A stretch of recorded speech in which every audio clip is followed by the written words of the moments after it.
Merci d'être de retour pour ce deuxième panel. Donc, pour ce deuxième panel, nous avons Nevena qui va faciliter ce deuxième panel. I would encourage you again to bring your questions to our panelists.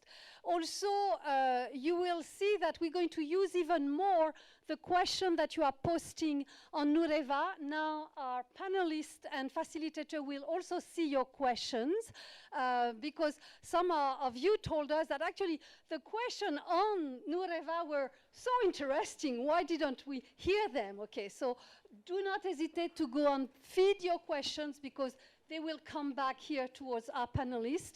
I want to thank our students who, towards the end, were starting to ask questions. Your questions are so much down to the point. They are so important for us. Please go on asking those questions. Like for the first panel, we're going to hear again 2 video clips, one from Reddit and one from Timnit, and then we will be able to start the panel. Thank you.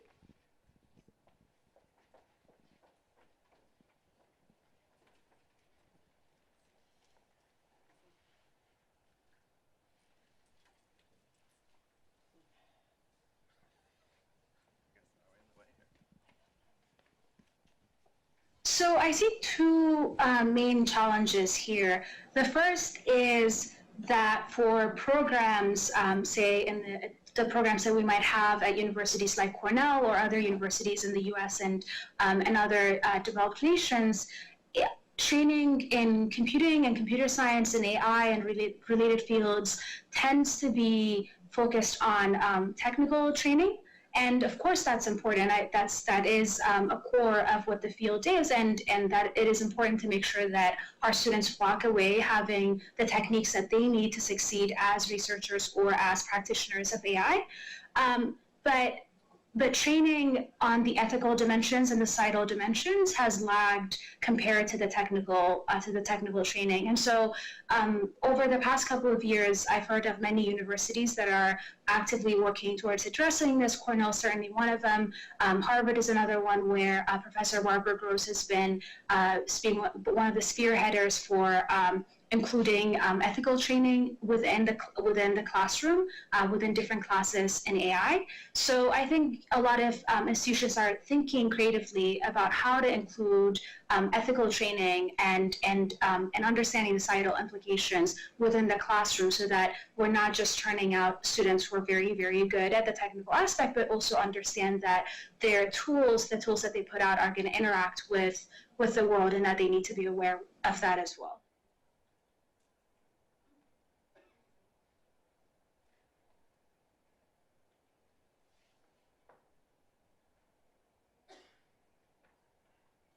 Data activism is, the way I see it is that most people, when they think of activism, they just think of it as, marching on the streets, maybe join politics or join civil society groups.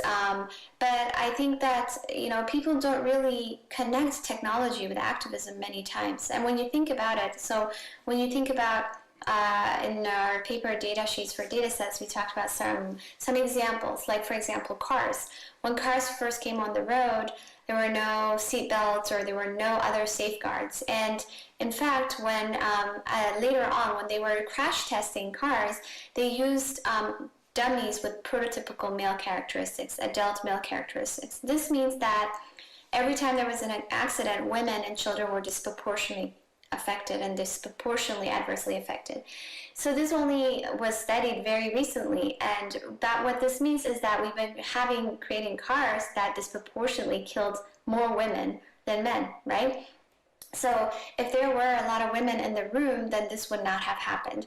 And so imagine all of this technology that we have in the world that either does not address the needs of many people in the world, or is adversely affecting many people in the world. And similar things have happened with drugs. Clinical trials where the participants in clinical trials were very homogeneous, continue to be very homogeneous. And also recently I read an article about how the genomic revolution is going to skip over Africa once again, because 99% of the genes that are being used are in research do not have any African genes. So although African genes are the most diverse.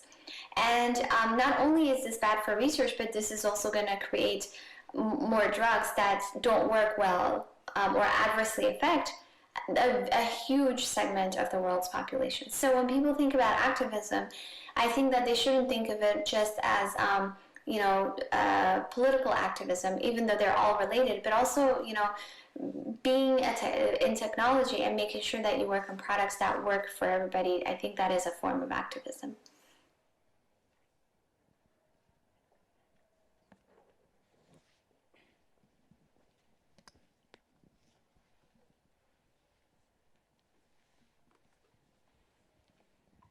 This was really, really interesting. So, and we will push it further.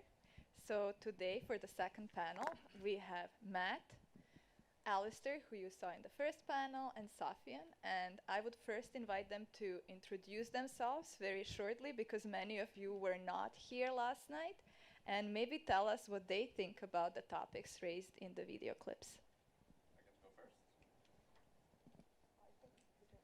Already on? Sounding good? Thank you for having me. I'm Matthew McKean from the Conference Board of Canada. Maybe some of you Canada-based have heard of us.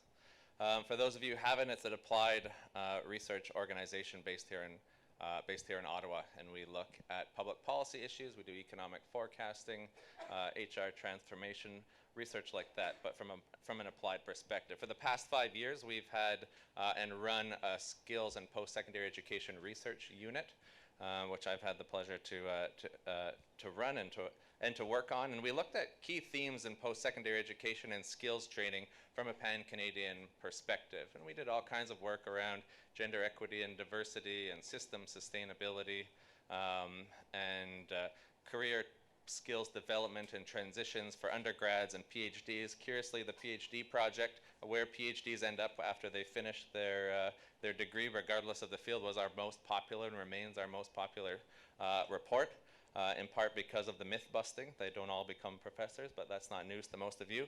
But we took all this body of work, which amounted to about 40 or so research projects over the 5 years, and distilled it all down into what we called some key platforms for post-secondary. Some major themes and issues we think that skills training in Canada and the skills training systems in Canada need to focus on moving forward. And so that was broadly construed platforms around accessibility and increasing accessibility for young people and vulnerable youth and vulnerable populations in Canada, gain access to skills training.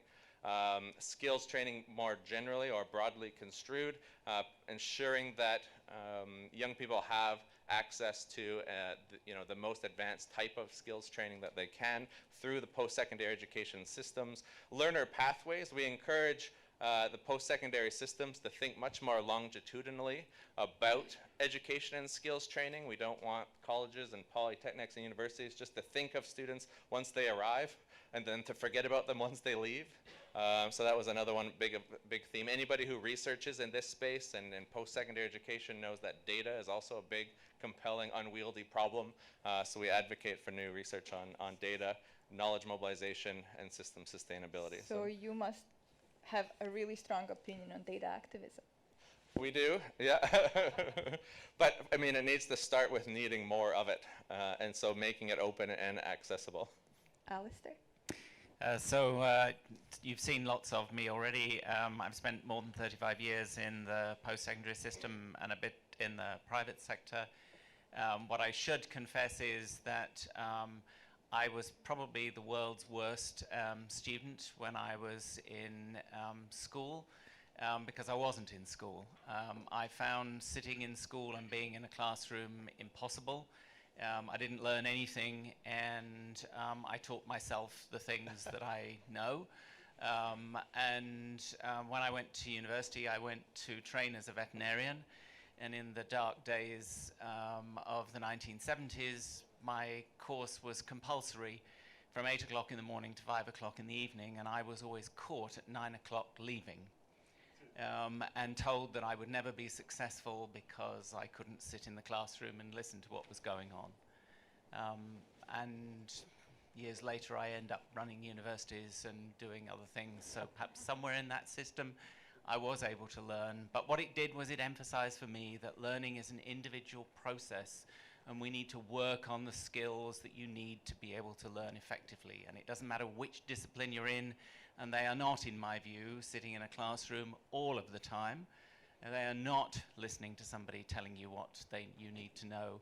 And we need to change this system. As Chris said, we have all of the evidence, and that's what my rest of my life is going to be devoted to, whether it involves AI or not. Safia?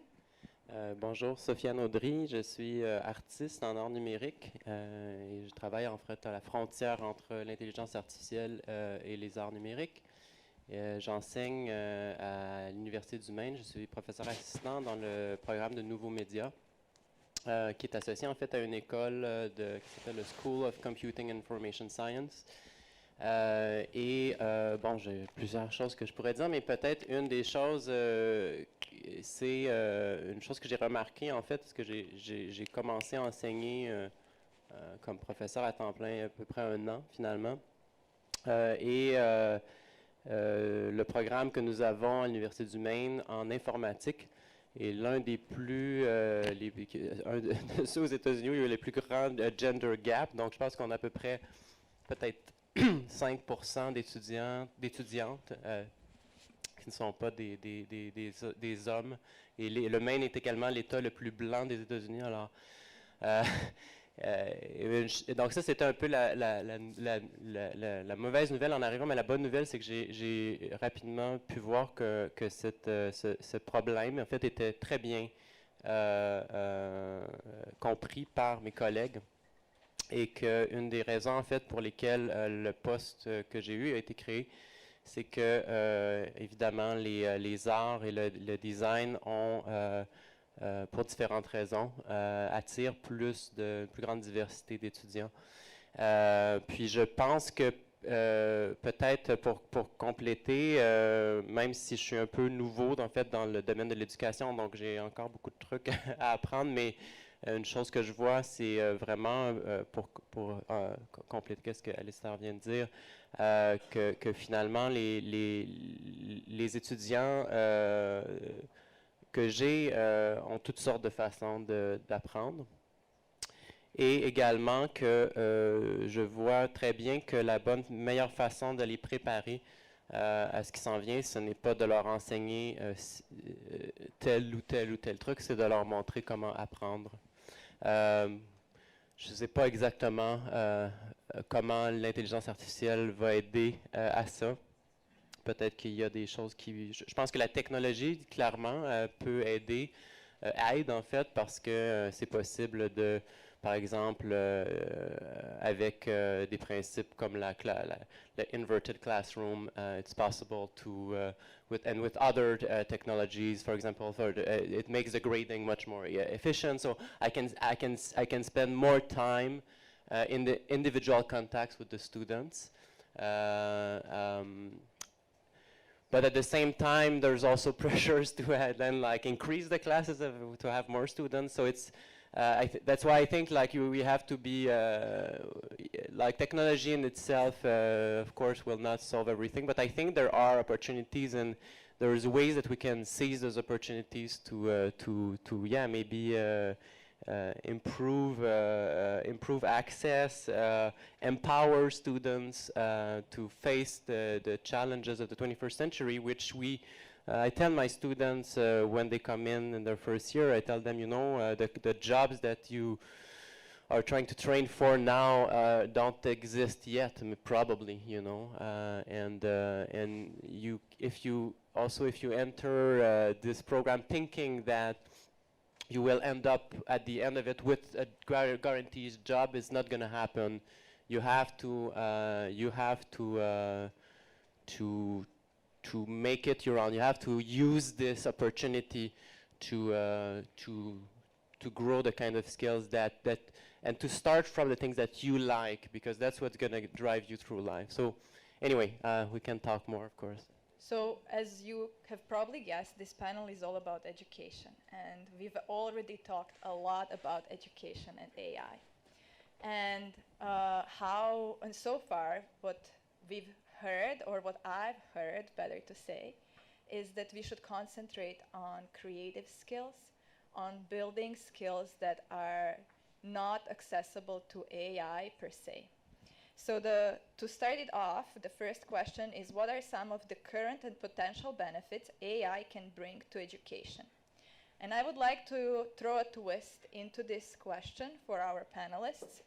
I am a practitioner of AI in industry, and I spend most of my time educating non-technical people about what it means to have a model, what it means to have a prediction, how reliable it is, how do we interpret it, and how can we actually use it, to what extent.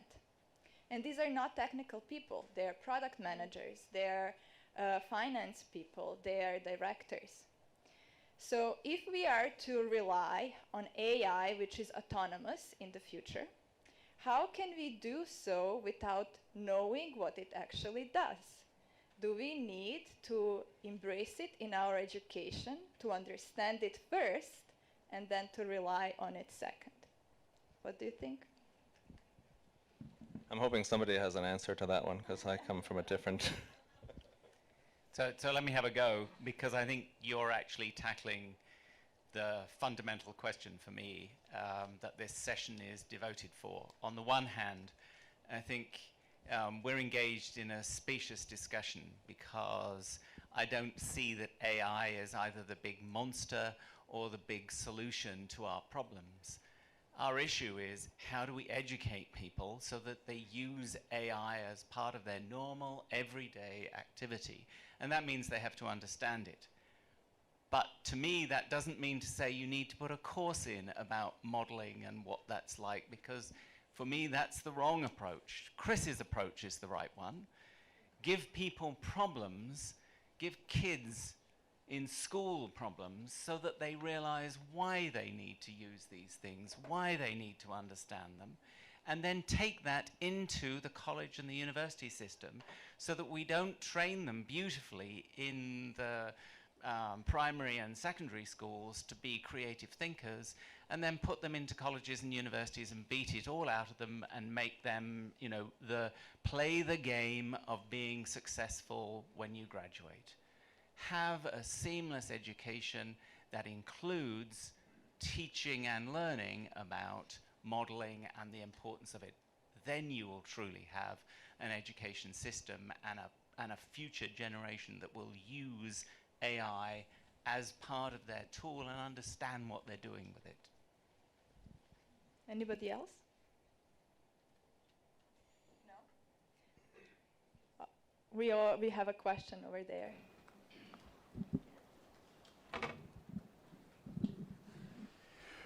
This question is mainly for Sofian, but everyone else can answer it as well. It seems like in artificial intelligence, particularly in machine learning, there's a tendency to try and set up machine learning systems so that they get the right answer that we're looking for. Do you think that it's a problem that we're so focused on them getting the right answer that we don't necessarily value the errors that they make as much as we should, and we don't pay as much attention to the kinds of errors that they make and what we can learn from that? No, it's a really good, thank you for that question. I think you're actually articulating a very important aspect of what in the arts we're trying to address. I think that, you know, like machine learning as it's standing right now is probably like 90% of the applications are related to what we call supervised learning, so like optimizing a specific problem to get a specific, like the best solution that or a better solution than what humans can come up with. So of course, in a number of activities, human activities, that's not even relevant or not possible. And the arts, of course, is one perfect example. There's no such thing as, even for one specific individual, there's no such thing as like the best movie. Or actually for most people, you know, like I don't have a best movie. I have many best movies, and even if I would look at these movies, I couldn't just take like the average of them, and then it would be also a good movie. It probably would not be a good movie. So it is so in terms of an optimization problem, art and design and a number of other human domains are completely ill-defined. This being said, there's because of the nature of the kinds of systems that AI is built on, which are inspired from nature, from biology in particular, there are some interesting properties to explore in terms of their generative properties and their ability to suggest things that are new, and also their ability to glitch. And of course, this is an area that you know, that not only artists, but that like scientists, like and engineers, like the accident is quite often the source of a lot of human discoveries. So just to also kind of bring it back to what we were discussing before, related to how can we, you know, let's say educate students to continue thinking and making things creatively with AI. I think this is very relevant. And you know, on my side, what I try to do is to have students play, like have students, you know, like directly use AI approaches, AI softwares, without necessarily knowing about all the details. But by trying and by trying to make something with those, then they learn something, and they learn something that hopefully that will be kind of self-directed. They learn something that they care about, and they make something also that is as an immediate kind of presence in the world, because they make an artwork or some like prototype for a design work, or so. We'll turn to the questions from the board.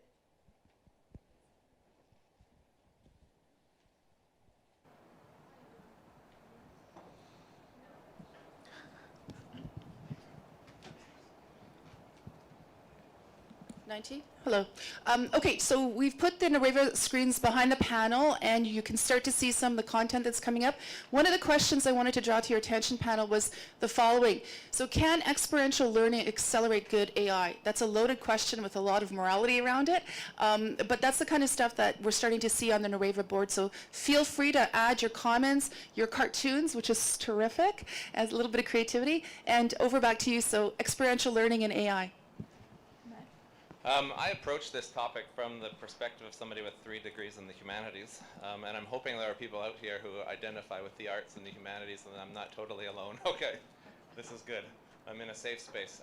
And part of my thinking around this topic, I can't tell you anything that you don't know about AI, so I'll emphasize that. But part of my thinking on this topic comes from work that we've done around workplace automation and the impact of digitization and AI on skills training and employment. And in light of this very well-worn argument around jobs being disrupted and displaced, and workers being displaced because of automation AI, I've taken kind of the other track, which is not entirely original either, but that I think through the more and more that AI is able to do for us, and the more that automation is able to do for us, the more it will free us up to actually interact with one another and be social and care for one another and be creative. And the more it will then place demands on all of us on our social and emotional skills, or what you also hear about in terms called human skills. And that's a really easy thing to say. So everybody just needs to improve their social skills because AI and technology is going to do all this other stuff for us that we don't have to do already. But that's a really sort of ambiguous. The jury is still out on what that means. How do you develop social and emotional skills? In part because they're so deeply experiential. This is a long-winded answer to your question, and there's a whole work integrated learning, experiential learning aspect to this. But I think this side of this of that experiential learning coin is that our own social emotional skills development it comes from some deep personal experience, what baseline we start with, and start from, and how we develop from there. So I'm hoping that the more and more that AI and tech and automation frees us up, the more opportunity we will have for experiences that help us all to get along a bit better and to be more creative and be more empathetic. If that partly answers your question. Alistair, Safian, these are your area of expertise, I guess. Actually, I'm going to go back to the compelling story you told yesterday. And that is that with all of the technology, you ended up basically being alone in Australia because you could do it all yourself. And then I think reflect on the challenges that universities have at the moment, where many students, totally capable of engaging through social media with somebody, as long as they don't have to interact with them in person, means that you have people isolated in a room where when they have problems, they have no one to talk to that is a real human being. And so I'm much more pessimistic than you. I think that the advent of automation and having an answer at your fingertips dehumanizes us, and that's what we need to address. We need to think about how to create those opportunities for people to do those experiments collaboratively, which I'm sure they're doing in your classes, so that there's the human component to it as well. In theory, you're absolutely right, Matthew, but in practice, that's not what's happening, is what I feel. I know there's a big... I want to give a chance to Safian because he is in the art world and it's all about the experiencing, but then we'll go to the question. Yeah, well, I was like trying to understand that question. I was like, what is experiential learning? And then I realized, okay, that's what I do every day. You guys just that's learning for me. But so I guess that I mean, try to go very quickly. But I would I mean. Again, like what is good? It's funny. I was recently. I have an opportunity to work with a small business. Not so small. A business in Montreal who's invested in AI, and they have so they want to collaborate. Really interesting things that we can do maybe with them. But they have so I'm an artist and I'm working with this company, and I'm going through their branch, which is called AI for Good. And then I thought, okay, well, first of all, why is AI for good? Why is art good?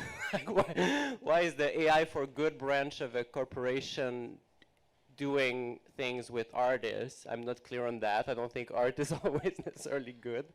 And the other thing is, well, why do you have a company that has a branch AI for good? Do you have also a branch AI for bad, or why is not the whole company called?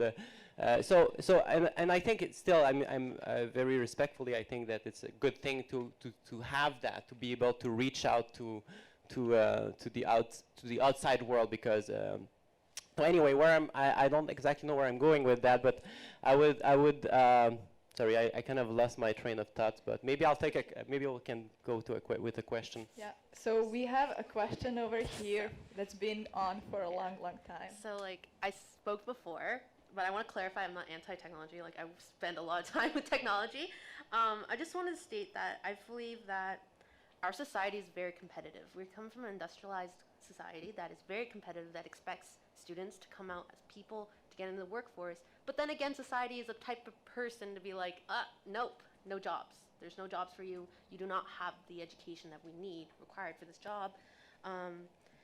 Essentially, society, as I see it, should focus on the problems that was created in the beginning in the first place and not replace it with technology, hoping that it will fix for it, you know? I essentially wrote here, society should focus on the problems before adding technology that they may feel benefit students by giving them the skills or bring into education.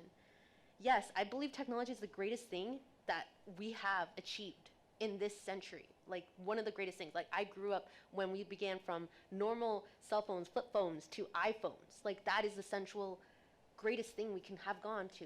But I believe that we can't fix all our problems with technology.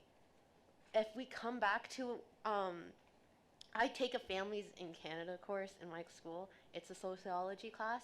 And essentially, they believe that society is not preparing students or people to be adults.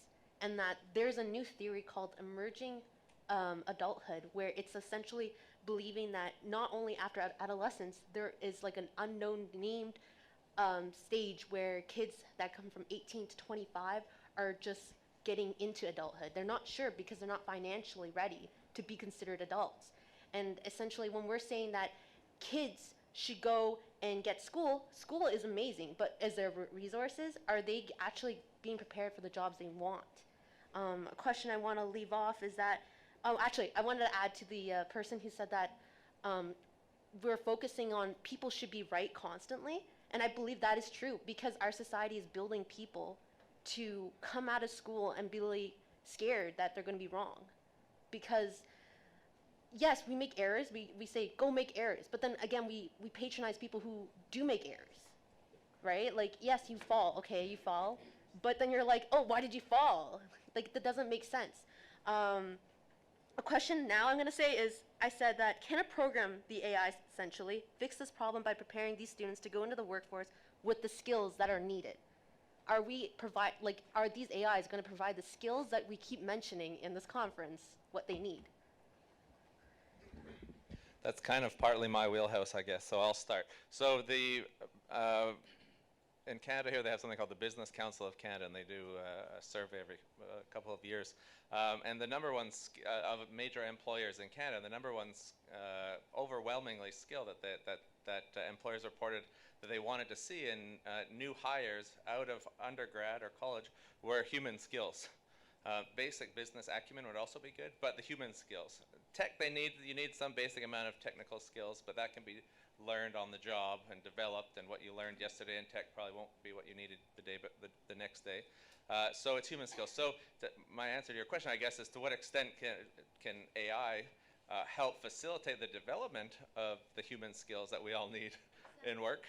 That part I'm hoping you can all answer for me. But I'm not. I'll remain optimistic despite what Alistair said. I think we have a question at the back.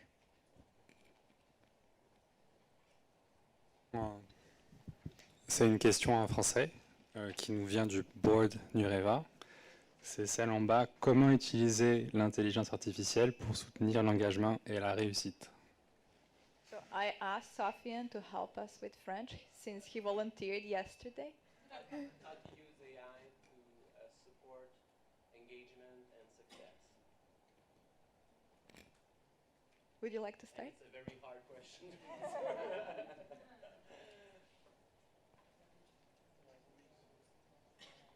Anybody?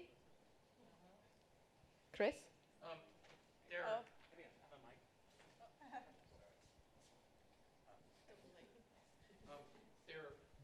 been work. There has been work at Canada. I'm sorry, at Stanford. Dan Schwartz developed a very interesting series of. Dan Schwartz developed a very interesting series of research projects based around something called Betty's brain, that illustrates what's called the protege effect.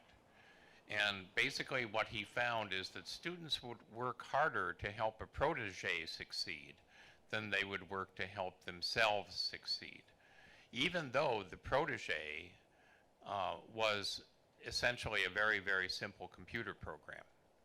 So it's building on a kind of social emotional response that people have to someone who's less skilled than they are.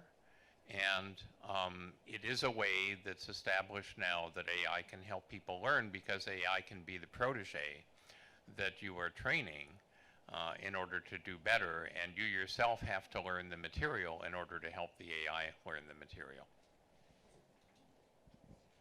Thank you for raising that, Chris, because I think that's the most spectacular example of screwing the concept of AI to deal with a human question.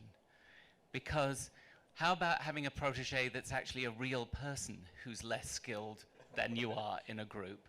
How about having that group learn that the one who is perhaps not such a high performer has skills in other areas that the so-called high performers have, so that we begin to become a much more open, tolerant, accepting society, than to use AI to create a protege that will have been coded to be something that the person doing the coding's perception of a disadvantaged, less advantaged person is. So I love the example because it illustrates to me that we're obsessed with using AI in ways that don't actually help us with those. And I clearly, you understand, I'm not going for you at all in any way, because of all the people here, I think you understand the strengths and weaknesses of AI. But it's a wonderful example for me of saying, we've got this great new toy, how can we use it without actually thinking, we've actually got other human beings who could be in that position. I did point out it was Harvard, it was Stanford rather than Harvard. That also answers my question, I guess. We will have somebody who we raise and understand rather than just rely on. There is a question over here. I would just want to give them a French answer to the question, and I will add maybe something else. C'est qu'au niveau de premièrement, au niveau de l'engagement puis de la réussite, il faut qu'on définisse ce qu'on entend par ça. Donc, c'est quoi exactement la réussite? Donc, une fois que la définition de la réussite de l'élève est clairement comprise, à ce moment-là, on est capable de faire le lien avec l'intelligence artificielle comme moyen pour amener l'élève ou l'étudiant à réussir. Mais dans tous les contextes d'apprentissage de l'élève, si on est en train de développer des apprentissages en profondeur avec les compétences du 21e siècle, l'intelligence artificielle va toujours demeurer un moyen, un outil. Puis, si je peux donner juste un exemple concret, l'intelligence artificielle pourrait devenir une base de données au niveau de ta recherche quand tu travailles dans ton contexte d'apprentissage, une base de recherche que tu as accessible rapidement, que toi, tu n'as pas besoin de faire. Donc, à ce moment-là, l'intelligence artificielle devient complémentaire à ton processus d'apprentissage, à toi qui demeure profondément humain. We have a couple of questions, so one from the back and we'll come back to you. There's a really interesting point. You'll probably see it's in red at the top left, and it says, today's perspective is very Western-based. So I guess my question would be, where does culture play in all of this? And how does it play?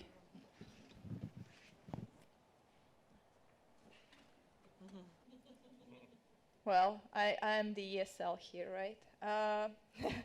It plays, so I know I'm not on the panel, but I'll take a stab at that question. It plays a huge role. And this is not AI related. I grew up in a different country, in a different society through a war. So not a pretty picture. But it was also the society that was heavily impacted by the first two wars. There were no male to work as a workforce, so women were totally accepted in the workforce. It was very normal for me to study math, to like the classroom, if I can recall, was half-half in gender when I was at university. It was only when I came here that even the question of girl in a mathematics class was raised. I've never heard it before. So it plays a huge role. Anybody else? So I've spent some time working in South Africa and dealing with the challenges of decolonization and trying to form a really strong sense of identity within the classrooms and the struggles that there are. And as a Westerner, looking at the challenges, for me, the fundamental learning was that, again, and I'm sounding like a real broken record, it's all about people and encouraging people to have confidence in themselves and their abilities, and then have a moral compass to be able to actually go out and enact what they want to. We're all full of incredible biases and prejudices and things that in our deepest, darkest selves we'd like to hide away and not let other people see. And unfortunately, the world that we live in is exposing those deeper, darker selves. And I don't see the voice of reason in helping to balance that. But to me, as an outsider in a community that was still torn apart by the devastations of apartheid, the biggest challenge was seeing people from the townships have confidence to see that they were equal human beings to those people who considered themselves to be powerful either by virtue of social circumstance or by color. And it just bugs me that we don't have a place where we focus on the human skills rather than what makes us different. There is a question over there. Will come. Oh, oh. This. Okay, sorry. Then go ahead. Thank you very much. I think that's. I just want to follow up on that question about how the perspective is very Western based. You know, a few years ago, around 2000, there was a concept that was very well known, digital divide. It was seen that there was a divide between the West and the rest of the world in terms of connectivity. But I believe that over the year, that divide has evolved in a cultural divide, into a cultural divide. That's what I can see. Listening to this debate about artificial intelligence, the role in education, I come from a different culture, although I'm from here, so for some people it's unthinkable that a machine could replace a teacher. In their culture, they cannot think about it. It's not something that even they can, you know. But here we are. So I think we have to be very careful. It's not because it's possible that it should be. We are human beings. We are humans. That's all I want to say. Thank you. Thank you. The question over there at the back. Can you raise your hand so that your mic is up? Oh, no. Yeah? Hi. Hi. So the comment that I had earlier, when we're talking about this concept of mapping people's potential, and what spoke to me greatly was this concept of in school, I was sharing with my colleague that, so I work in government, so the Canadian federal government, and we're working on this talent mobility project, and you know, I feel very fortunate in the sense that there was a leader that recognized my potential. I had no real experience in innovation before. I was in communications, but somebody saw that I had potential with certain skills that could be applied in a different context. And I was given the opportunity to actually apply those skills. And so, you know, I feel very grateful for that opportunity because that's where I am today. But I see a lot of younger generations struggling. So people that are in school today, they're following like specific curriculum, and then they, you know, they have no idea to sort of how to connect to, let's say, something in innovation in government, because we're asking for specific skills that perhaps are not being cultivated in the school. So I really love very much the idea of cultivating human skills, because we say that we need that, and we need to create greater opportunities. But to me, it boils down to this concept of recognition. So how we start thinking about how we would recognize an individual for their innate skills and abilities, looking for those outliers, those people that think differently, and giving them the opportunity to showcase those skills differently. And I think industry and government, we as the workforce have a responsibility to think about talent in a different way. And maybe AI offers an opportunity to help create those pathways, because I know that the workforce definitely needs some help in recognizing, thinking about talent differently, thinking about how a person could be in engineering or could be in political science, but maybe is like a really awesome coder or really has amazing creative skills that could be an awesome facilitator for collaborative sessions and so forth. So I guess what I'd say, my sort of comment is just recognizing that things are happening so differently. The workforce needs all of these amazing, like we need an insurgence of innovation and disruptive thinkers, and I think we need a better way to create those pathways to get these amazing people in. Yeah, it resonates well with me. Thank you so much. I've seen many hands before, so. I have something to sorry, say in go ahead. response to Sorry, that. I think this points to me to probably, well, one of the most important challenges, which makes me really doubtful actually about how AI can be useful to education beyond maybe like at large reducing costs, and then maybe we can offer it more. But actually what happens when we reduce costs is that typically these the savings are just reinvested, not necessarily in the learning. But anyway, and anyway, so the challenge is that the technology that we have today, and this might change, but the technology that we have today works on very, very large amounts of data, and so they're good tools when you have a lot of data in which you try to identify kind of like broad categories. These tools are not necessarily that good at finding outliers. So if in this new economy or society, what we're trying to develop is we're trying to identify the outliers, the things that are not necessarily that are beyond under the surface, then how can AI that is based on observable data and on kind of like using a lot of data on basically big data, massive amounts of data, how can AI be a good, technology for that? The other thing that's related to that, and that's also related to the first question, is that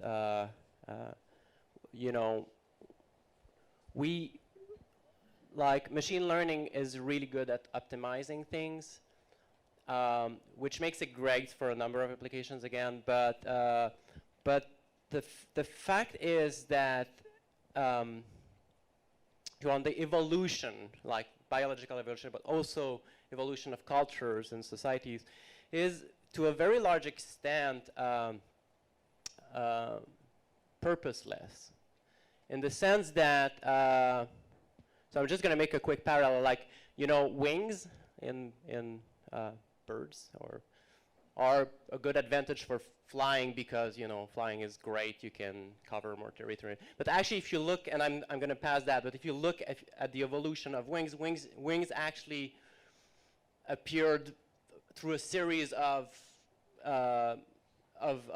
small evolutionary steps that had nothing to do with flying at first. They appeared through scales, which actually were there to release toxins. So I mean, and we can say the same about a lot of technologies and about a lot of societal changes. And so it's actually really hard to optimize anything beyond a very kind of short future. But I think that the best we can do is to diversify, like encourage diversity, and yeah, find like what people are good for, what people are like to do, and make them try to find ways to make them better at it. And I think that can only be done by, you know, interaction with other human beings. So again, I don't see how the kind of AI that we have right now that's like really, you know, like yeah, the kind of AI technology that we have now, I'm not sure how they can really help us address that issue. Anybody else? Next question. Yeah, Andrew. Ooh, hello. So I want to present a challenge to the panel. So I think we're talking about AI and this conflict or this tension with human interaction. So can you think about ways that AI could be used to promote more useful or purposeful or productive human interaction in the context of education? And so 2 examples, just to kind of get the ball rolling. So I work at Shopify. We hire tons of people. And so the people, like, to know who do I go to if I want to learn about data science? You don't know everybody at Shopify. We're growing all the time. It's the same challenge in a classroom. Who do I find, whether maybe it's the person that I should talk to or the person I should mentor? So is there a role for AI there? The other interesting side of it is, so I used to work at Carleton. I know grading, and oftentimes the role of the faculty member or the contract instructor is to provide feedback on whatever it is. And so often that is mechanical. It's, okay, did you get the APA format? I'm looking for plagiarism, grammatical stuff. So is there a role for AI to automatize certain things to create more space for the meaningful interactions that I think we'd all love to see more of in education? Interesting. Who goes first? I think you're on my side on this one. Can you say more?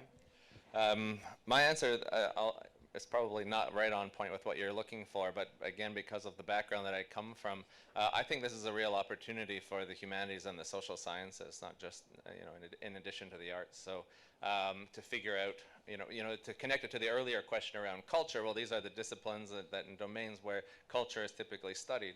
And so my hope that we talk so much about interdisciplinarity, and everybody needs to be cross and transdisciplinary, and more often than not on campuses, that's the Bible studies person talking to the theology person and thinking they've gone interdisciplinary.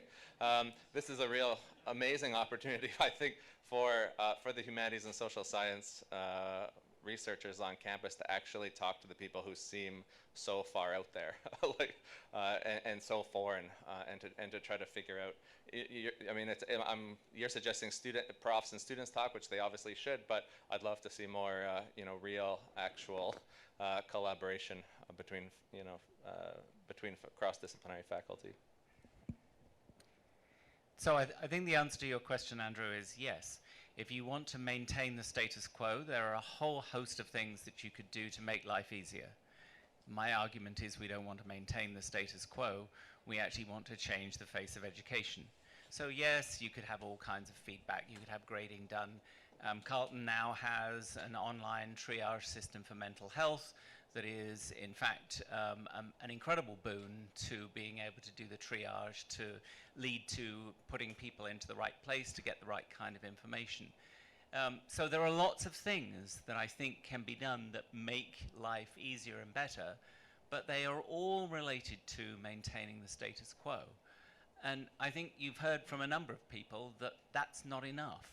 And whereas Matthew was saying, we're going to have all of this time and we can be better human beings and interact with each other, clearly we're not. So to me, that's where we need to focus the change. Capitalize on all of the things that we can do to make life more efficient and effective. But we've got to be proactive and serious about creating people who think and feel so that they are ready to be in the workplace where they will have a moral compass, an ability to interact with people, and an ability to be flexible so that whatever job comes up, they will have the skill sets to be able to move into that or know what they need to do if they want to move into that field, and possibly have the AI that would get them there. We have a couple of students here with burning questions, and we'll get back to you. Is that okay?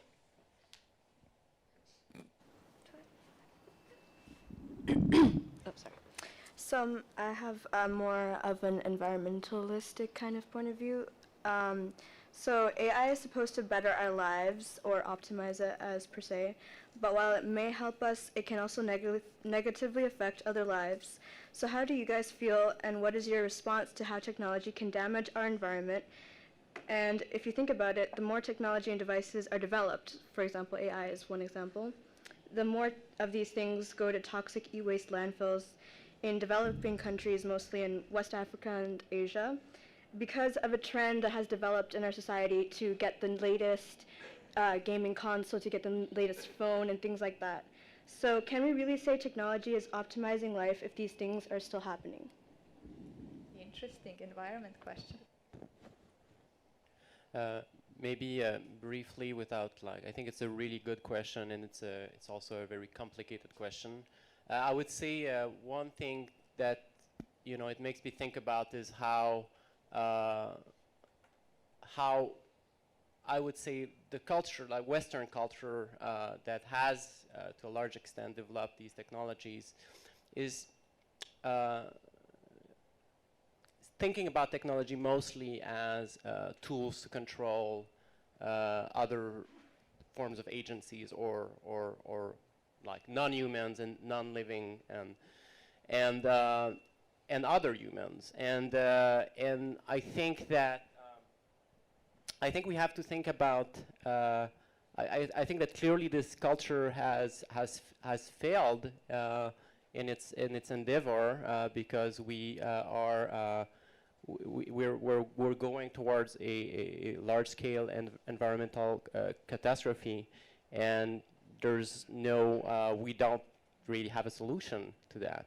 And so I would say that to me, maybe it starts with one thing that I see is that we have to start looking at other entities, other humans, other non-humans, other like rivers, trees, and technology and AI in ways that are non-exploitive. We have to develop relationships with all of these elements, and I don't think that Western culture has the keys to that. One of the most interesting articles I've read recently about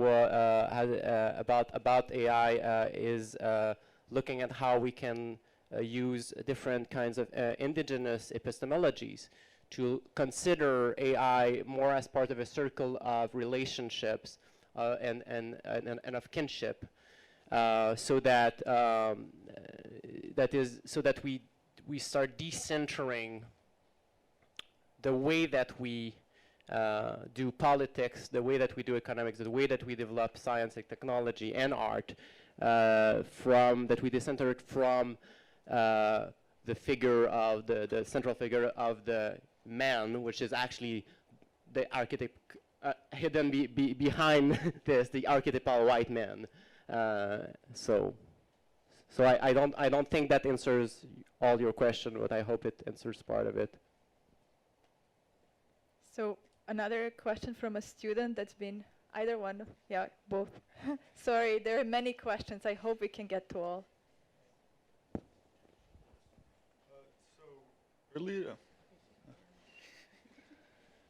Earlier, Alistair talked about the problem with just sitting in a classroom and being shown a slideshow or being talked at, which I think is a problem, but I don't think that's the bigger issue, which is the lack of varied experiences in our learning system. So my question is, how can we use AI to kind of tailor learning experiences to each student without having one-on-one, but while still maintaining a human element to our learning? Anybody? Thanks for the question, because I think actually using experiences is one of the most important ways to diversify thinking and also to provide opportunities to grow confidence and understanding.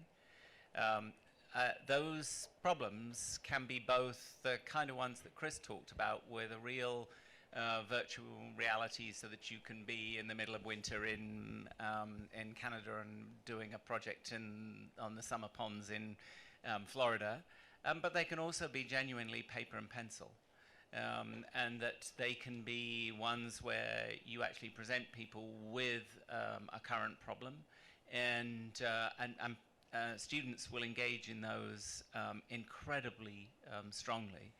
And I think it's appropriate that I tell a small story that might underscore some of the things you were saying earlier. I've spent a lot of time teaching first-year students from all disciplines to learn how to learn.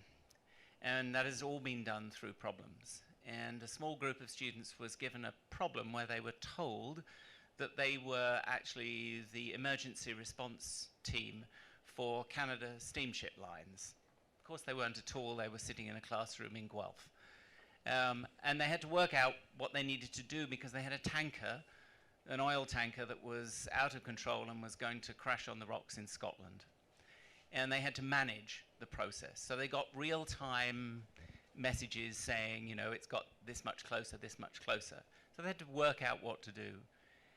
They went, having identified the things they needed to learn, they went away and they did some learning, and they came back to share. And there was one kid in the classroom who was obviously very excited. And it's interesting because he sent me the 11-year anniversary of this event yesterday. He said, well, I need to know what the Canada Steamship Lines do. So he called up the head of the Canada Steamships Lines, which happens to be in Boston, who knew, and spoke to the guy, who was so interested that he flew him from Guelph to Boston, showed him the war room, talked through the whole thing, then talked about the modeling that they do to actually understand what might happen under these circumstances and how to deal with it. And he came back and shared this with everybody. Instantly, the whole class needs to understand about modeling. They need to be able to talk about these things. They're engaged in a problem that is so unreal, it's not true. But to them, this was really, really real. And you can do that 100 times with different problems, gaining experiences that take people to a completely different level. And it doesn't have to involve AI. Just to pick up on that point very briefly, it's really great when we can say that AI and new tech can do all this cool stuff to help us interact and create simulations. But we could be doing that already. We could draw upon the students' experience in the classroom, or bring in Indigenous perspectives, or think more broadly. But we haven't been doing that, especially a good job of that. So there's probably a strong element here of having to reteach the teachers. The gentleman at the back has been waiting for a long time.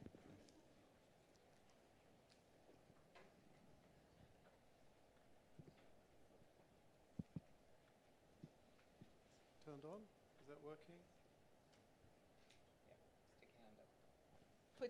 Put your hand up. Yeah, go, try. It's working now? No? It's switched on. Switched on, so I'll just talk loudly. My question relates to a tweet that I said, and it was prompted by a friend of mine who works for the Canadian government. She's a lawyer, and she's been tasked for the last couple of years on embedding Canadian values in algorithms that Canadian federal websites are going to be using. And it raised a question in my head around how we embed value systems in technology. And my question was, how do we ensure that global values are embedded in artificial intelligence as opposed to Western white male status quo values, which is going to your point? Because it seems to me the majority of artificial intelligence, the majority of algorithms are being written from a white male perspective. And that denies at minimum two-thirds of the world's population, who mainly don't have access to the internet currently, it denies their voice and their perspective from being heard. And today's conversation is looking at the issue primarily from a Western perspective. And I think we need to broaden the discussion out. So I'd just like your opinions on that, please. Thank you. Sofian, we haven't heard you for a while. I mean, I completely agree, and if I had the solution, I would, you know, I would probably, I don't know, like I'd make it happen. But I think there's once again, I don't think that AI can help us there directly. I mean, we know we know about that for a very, very long time, and that there's this gap, and there's the solutions that have been advanced are to try. One of them is to try to attract more women and more people of color, and more having more diversity in the programs that teach AI. But I think that and I think like AI for Black is also like there's different kinds of initiatives within the research communities to go and reach out to attract more women in the field. Last year, we conducted a search in my university, and we made a direct effort to try to reach out to try to have more women apply to the position in the computer science. So I'm not an expert of that, but it's just, yeah, I think there's many ways to do that. But I think we're super late in that process, so we really need to. I just want to answer your question, to tell you that the third panel this afternoon, just after lunch, is going to raise and address some of those issues, because we're going to hear more from Reddit and Timnit, who are actually working exactly on the question that you are asking. And I was mentioning last night at the reception, Black in AI, the whole association that they have started to raise those issues of diversity. So I just wanted to mention that we're going to speak more about that this afternoon. Is there a burning comment to this as well? No?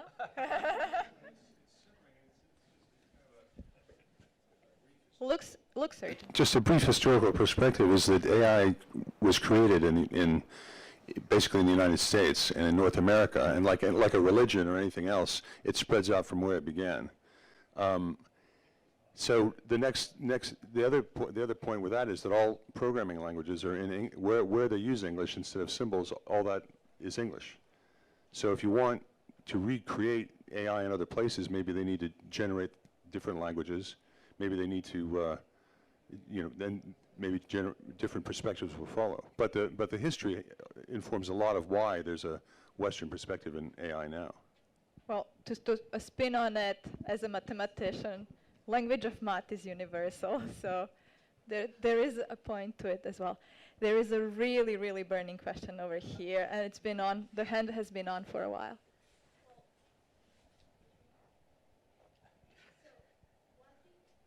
Speak closely to the mic. One thing that was mentioned during the discussion was that AI takes over the jobs, but a similar situation happened in the history during the Industrial Revolution. Many people lost their jobs, but they still had to the developing of society because new jobs were introduced. The same thing happens nowadays.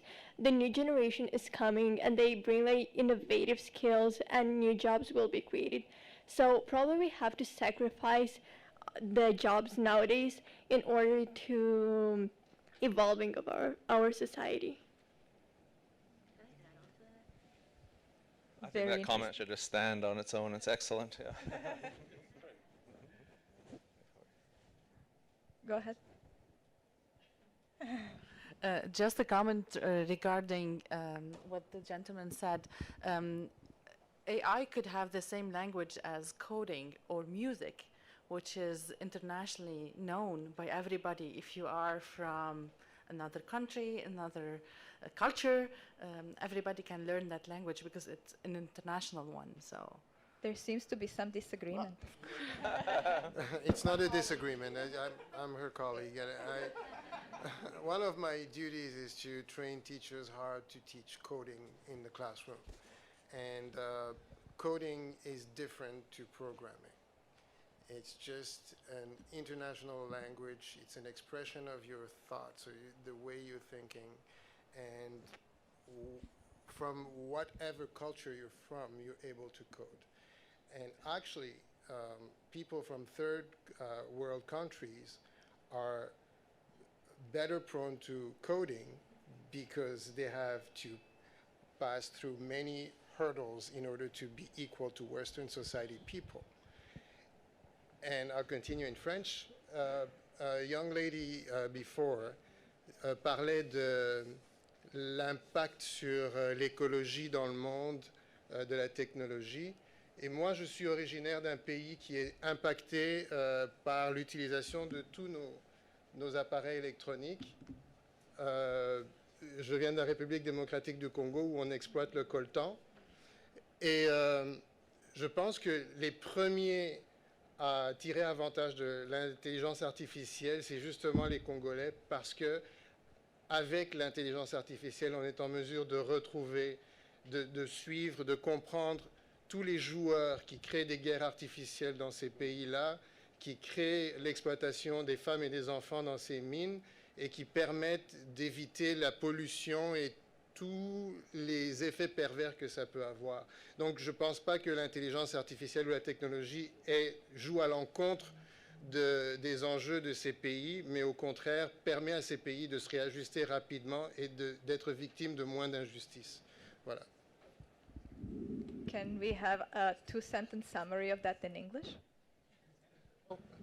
Yeah, I'll try. I was saying that I'm from the Democratic Republic of the Congo, where the coltan, columbo-tantalite minerals are exploited. And I was saying that ecologically, if we continue doing what we're doing now, we're not going to be able to stop that. But with AI, we're going to be able to trace whatever artificial wars and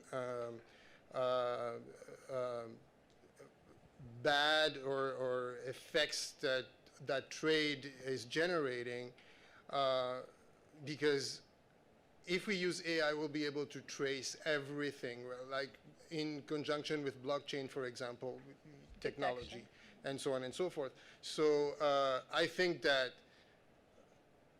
we need the AI in order to solve those problems, although using AI means using technology.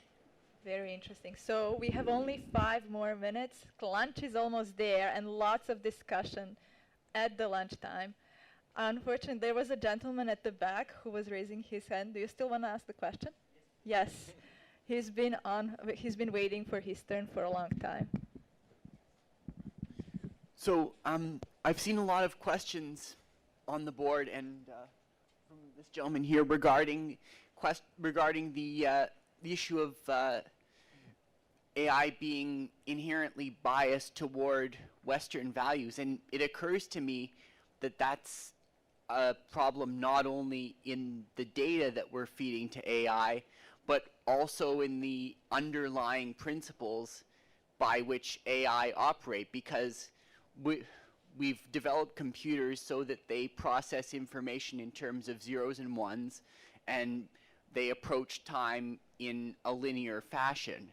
So this is going to be a difficult question, but how should we address that? We will hear much more about the data equality after lunch. So can you save your question for the next panel? Yeah? Awesome. Can we hear one more question from our students and we can go for lunch? Okay. It's just a comment referring to the man referring to the Congo.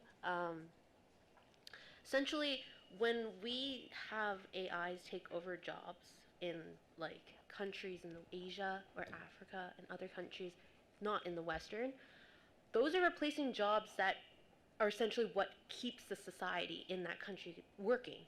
When we make phones or when we have shoes, those countries, we essentially call them sweatshops here, those are the only jobs those people have. That one argument that says sweatshops are good, actually, is that these people have, this is the only type of job that is available for them in this country, and it's what keeps the economy going in that country. If we remove sweatshops and replace it with AIs, where are the people going to work now? How is the economy going to work in that society? I mean, it's terrible to say let's get it replaced and stuff, and it's a moral kind of question, but in a sense, I don't think us being an industrialized country compared to them, they can't find another job to take over after that. Lots of interesting discussion for the lunchtime. There was one more gentleman, a student at the back. Let's close up with that last question. Yes, you, the white shirt. Hello? Hello? So my question is a little bit more towards Alistair. It was about self-driving cars. So in the future we will have self-driving cars, but in computer science we have engineers creating these AI that the cars that make the decisions. So then we have sort of our philosophy mixed into AI, and how is AI going to differ from humans? Because we have the issues of biased databases choosing women or choosing men over women in jobs. So let's say we have a crash about to happen.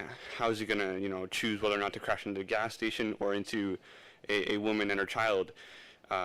Because if we have more diverse classes and different people learning in their own styles, maybe someone won't learn the same ethics, maybe they won't implement the same code as another engineer or another developer in that same AI. So that could be creating problems, maybe loopholes or exploits in coding that governments wouldn't allow, but we wouldn't see until someone died or someone suffered because of it, which would only be caused by the diversity that we want to see happen. So how would we sorry, I need to how would one engineer the same ethics as another that's learning in a different environment, a different educational institution? It's a great question, because I think the most important thing about this is that whilst we all think differently and learn differently, what we actually need to do is to appreciate the views and values of other people in the group. And so in my perfect world, we would actually be able to sit down and talk about what those differences are, and even have that discussion of the scenario you talked about, which I think would take us back to Ian's comments this morning around, so you have a self-driving car and it's going to have an accident. Do you take out the woman with the baby, or do you take out the gas station, as a really neat model to talk about? Because that would immediately get you into all kinds of ethical questions, but it would also have a lot of issues around how is the system set up, how is it designed, how does it calculate what are the chances of actually striking the gas station. But I mean, all kinds of things. But fundamentally, it's making your thinking explicit that is the most significant thing we can do. Hardly any of us have any time to appreciate how somebody else thinks differently. And that, to me, is the most important thing that you can learn. Because when you understand that somebody thinks differently and can begin to see a window into the way they think, you have a chance to appreciate diversity, because you can see where the value systems align and don't align, and you can talk about them explicitly without it being a conflict. And unfortunately, we don't do that. We let everything bubble up until it becomes a terrible conflict, and we simply say, I don't agree with you. And that doesn't get us anywhere in a society that needs to have a sharing of those differences. So I think you illustrate beautifully why I think the education system needs to change. Thanks. such an amazing point to end this panel with. Please give a hand